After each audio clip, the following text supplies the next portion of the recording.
എല്ലാവർക്കും ദീപ്താസ് കിച്ചണിലേക്ക് സ്വാഗതം. ഇന്ന് നമ്മൾ റവയും പഴവും വെച്ചിട്ട് ആവിയിൽ വേവിച്ചെടുക്കുന്ന ഒരു പലഹാരമാണ് ചെയ്യുന്നത്. മധുരം ഇഷ്ടപ്പെടുന്ന എല്ലാവർക്കും ഇത് തീർച്ചയായിട്ടും ഇഷ്ടപ്പെടുന്ന ഒരു പലഹാരമാണ്. അപ്പോൾ ഇത് എങ്ങനെയാണ് തയ്യാറാക്കുന്നതെന്ന് നോക്കാം. ഇതിന് വേണ്ടിയിട്ട് ഞാൻ 1 കപ്പ് റവ എടുത്തിട്ടുണ്ട്. റോസ്റ്റഡ് റവയാണ് എടുത്തിട്ടുള്ളത്.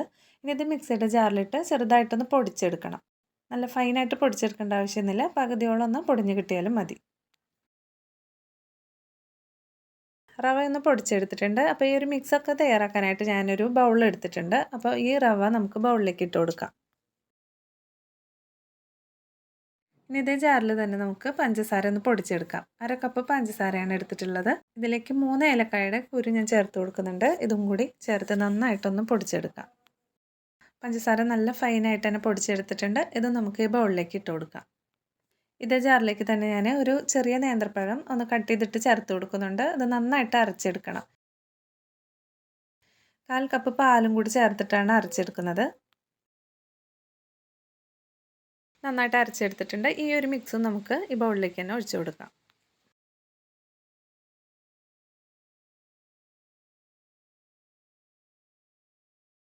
ഇതിലേക്ക് 1/4 ടീസ്പൂൺ ഉപ്പ് ചേർത്ത് കൊടുക്കാം. ഇനി നമ്മളിത് കലക്കിയെടുക്കാനായിട്ട് പാലോ അല്ലെങ്കിൽ വെള്ളമോ ചേർക്കാവുന്നതാണ്.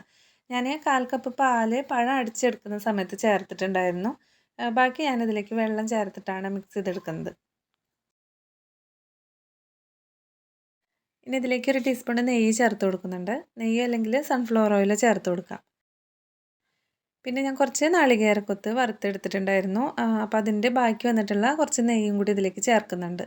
നാളികേരക്കത്തോ അല്ലെങ്കിൽ അണ്ടിപ്പരിപ്പോ മുന്തിരിയോ ഏത് വേണമെങ്കിലും ഡെക്കറേറ്റ് ചെയ്യാനായിട്ട് എടുക്കാം.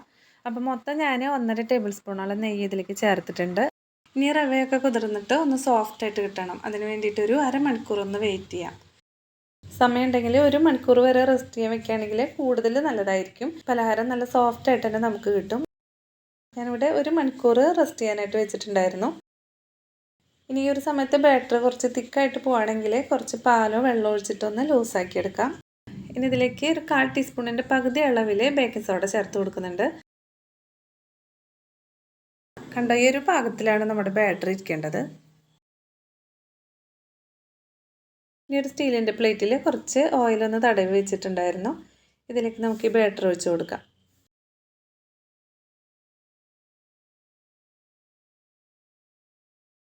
ഇതിന് മുകളിലായിട്ട് നെയ്യിൽ വറുത്തിട്ടുള്ള കുറച്ച് നാളികേരക്കൊത്തൊന്ന് ഡെക്കറേറ്റ് ചെയ്ത് കൊടുക്കുന്നുണ്ട്.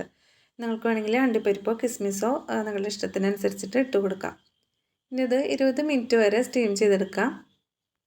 ഇനി ഇത് വെന്തോ നോക്കാനായിട്ട് ഒരു ടൂത്ത് പിക്കോ അല്ലെങ്കിൽ ഒരു സ്ക്യൂറോ വെച്ചിട്ടൊന്ന് കുത്തി നോക്കിയാൽ മതി. അതിൽ ഒട്ടിപ്പിടിക്കാതെ നല്ല ക്ലിയർ ആയിട്ടാണ് വരുന്നതെങ്കിൽ അത് വെന്തോ എന്ന് മനസ്സിലാക്കാം. ഇല്ലെങ്കിൽ ഒരു 5 മിനിറ്റ് കൂടി കൂടുതൽ നേരം ഒന്ന് ആവി കയറ്റിയെടുത്താൽ മതി. നല്ല തണുത്തതിന് ശേഷം നമ്മളിത് കട്ട് ചെയ്യാനായിട്ട് പാടുള്ളൂ. എന്നാലും നല്ല ക്ലിയർ ആയിട്ട് കിട്ടുള്ളൂ. ചായക്കൊക്കെ കഴിക്കാൻ പറ്റിയിട്ടുള്ള നല്ല ടേസ്റ്റി ആയിട്ടുള്ള റെസിപ്പിയാണ്. അപ്പോൾ ഇതെല്ലാവരും ഒന്ന് ട്രൈ ചെയ്ത് നോക്കണം. തീർച്ചയായിട്ടും ഇഷ്ടപ്പെടും. ഇഷ്ടപ്പെടുകയാണെങ്കിൽ ലൈക്ക് ചെയ്യാനും സബ്സ്ക്രൈബ് ചെയ്യാനും മറക്കരുത്. വീണ്ടും അടുത്തൊരു വീഡിയോ ആയിട്ട് കാണാം. താങ്ക്